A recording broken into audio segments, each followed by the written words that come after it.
हमारा संविधान कहता कि सच्चाई का साथ दो, अन्याय से लड़ो पर लिखकर खामोश हो तो कलम तोड़ दो, लड़ सको तो लड़ो, हार मानना छोड़ दो। सफलता एक दिन में नहीं मिलती, मगर ठान लो तो एक दिन जरूर मिलती है। सिर्फ एक वादा अपने आप से निभाना, जहां गलती ना हो वहां सिर मत झुकाना।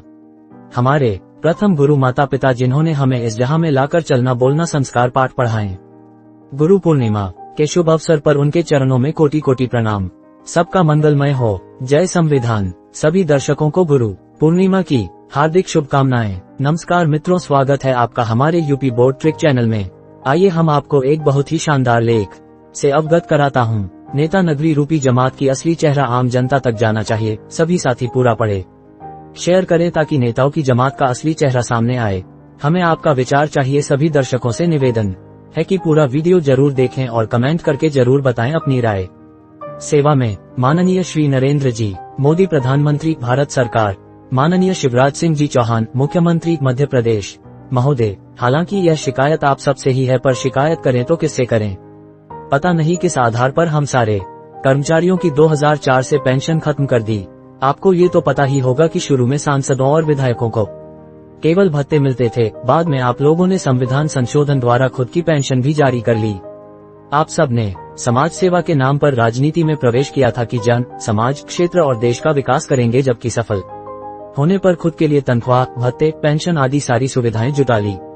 अधिकार का ऐसा दुरुपयोग कोई आप लोगों से सीखे। क्या आप बता सकते हैं कि आप जैसे ही अन्य समाज सेवी गाँव के प्रधानों, BDC मेंबरों, जिला पंचायतों, ब्लॉक प्रमुखों आदि को पेंशन क्यों नहीं मिलती?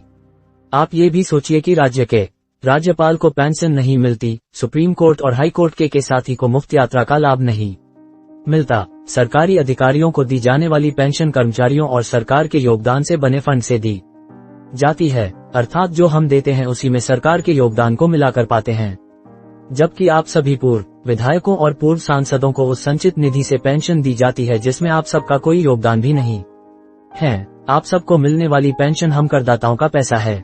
हमारी समझ से आप जैसे समाज सेवियों के लिए पद साध्य नहीं, जनता की सेवा का साधन मात्र है।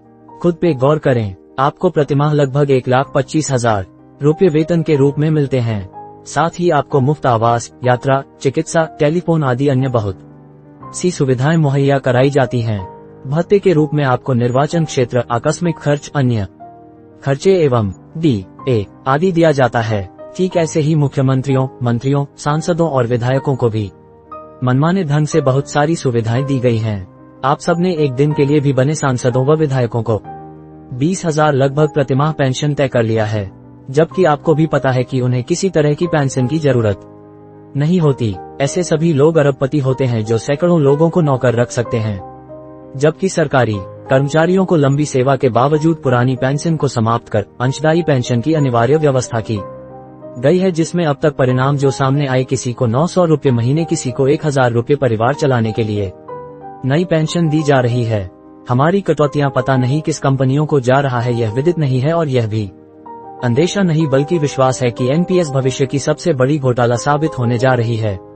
ऐसा क्यों है कि आपकी पेंशन संचित निधि से दी जाए और हमारी पेंशन कंपनी या बाजार तय करे?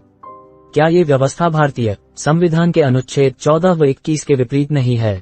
आप और आपकी पार्टी वर्तमान में एक देश एक टैक्स का बखान करते नहीं थक रही है, और इस एक टैक्स से राष्ट्रवाद को बढ़ावा मिलेगा आदि। तो माननीय प्रधानमंत्री जी, यदि एक देश एक टैक्स से राष्ट्रवाद बढ़ता है तो एक देश एक पेंशन, पुरानी पेंशन से राष्ट्रवाद कम हो जाता है क्या? यदि देश के लाखों कर्मचारियों को वेतन, पेंशन, भत्ता आदि देने से भारत सरकार की आर्थिक स्थिति खराब हो जाती है तो क्या तमाम वर्तमान व पूर्व सांसदों, विधायकों, मंत्रियों, मुख्यमंत्रियों को वेतन, पेंशन, बंगला, गाड़ी, मुफ्त टेलीफोन, मुफ्त हवाई व रेल यात्रा, सस्ती कैंटीन आदि में अरबों रुपए खर्च करने से भारत की अर्थव्यवस्था मजबूत हो रही है? भारत के लाखों कर्मचारी व आम जनता आपका विचार इस मुद्दे पर जानना चाहती है कि क्या केवल लाल नीली बत्ती हटा देने से सरकार के खर्चे में कटौती हो जाएगी? वर्तमान में जब सभी टेलीकॉम कंपनियां 349 रुपये में एक महीने मुफ्त कॉल व नेट की सुविधा दे रही हैं, तो भारत सरकार अपने सांसदों को 15,000 टेलीफोन भत्ता किस लिए दे रही है? क्या देश की जनता मूर्ख है? आप सबने सुनियोजित ढंग से शिक्षक कर्मचारी पर आरोप लगाया कि वे कामचोर हैं, भ्रष्ट है, इसलिए पहले पेंशन बंद कर दी, समुचित वेतन नहीं बढ़ाया, अब वेतन आयोग को बंद कर रहे, अपने पूंजीपति भाइयों को खुश करने के लिए संस्थाओं का निजीकरण करने का मुद्दा उठा रहे। आम जन को आपकी कार्यशैली पसंद आ रही, पर भीड़ जनता को हकीकत तब पता चलेगी जब हाथ में कुछ भी नहीं रह जाएगा।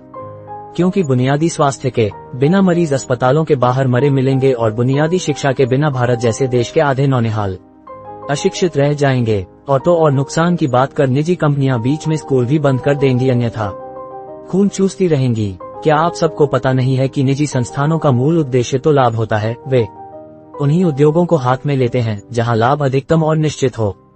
जनता को समझना होगा, नौकरियों को समाप्त किया जा रहा है।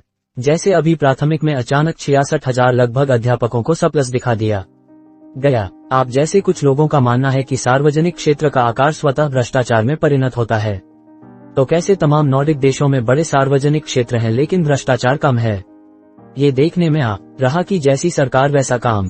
एक बात और, केवल हमें ही क्यों, आप सब अपने को क्यों नहीं देखते? क्या आप सबसे हम ज्यादा अकर्मण्य है? क्या आप सबसे ज्यादा भ्रष्टाचारी हैं? हमारे ऊपर कोई जांच आती है तो सैलरी रोक दी जाती है, आपके ऊपर ही नहीं आती, आती भी है तो कोई आर्थिक नुकसान नहीं उठाना पड़ता। मतलब अधिकार सुख इतना मादक होता है कि सामान्य समझ भी नहीं रह जाती। यदि 50 वर्ष पार कर चुके कर्मचारी की स्क्रीनिंग करके नौकरी से हटाया जा सकता है, यदि ऐसा होगा तो 50 की उम्र पार कर चुके नेताओं के स्क्रीनिंग की व्यवस्था क्यों नहीं है? ये कर्मचारी तो केवल एक विभाग या कार्यालय चलाते हैं। यदि उसके कार्यक्षमता का इतना प्रभाव पड़ सकता है तो हमारे देश नेता तो पूरा देश चला रहे हैं। क्या 50 की उम्र पार कर चुके नेताओं के कार्यक्षमता का प्रभाव देश पर नहीं पड़ता होगा? सुना है आप अपने 56 इंच का सीने से मन की बात करते हैं। यदि वास्तव में ऐसा है तो हमारे उपरोक्त प्रश्नों का उत्तर आप अगले मन की बात में देश की जनता को बताने की कृपा करेंगे। प्रार्थी समस्त कर्मचारीगण, निवेदन, सभी कर्मचारी इसको ज्यादा से ज्यादा शेयर जरूर करें। ये हमारे और हमारे परिवार के सुरक्षित भविष्य के लिए अति आवश्यक है। धन्यवाद।